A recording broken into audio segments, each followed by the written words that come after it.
How to change language in Taobao app. Hello everyone, this is Sabrina here to help you today. So without any further ado, let's get right into the video. Open your browser. It is better if you go for Chrome and then search for Taobao.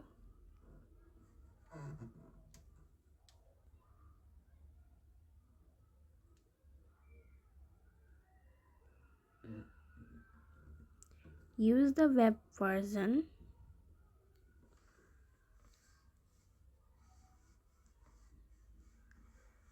Then as you can see, there are several items shown and several categories, seems like it. But if you want to translate, tap on the three dot over here and simply select translate.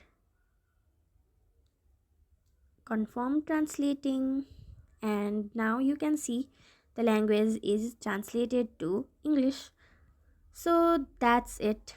Thank you for watching this video. Make sure to like, share and subscribe to our YouTube channel. If you got any question, comment them down and I'll catch you in the next one.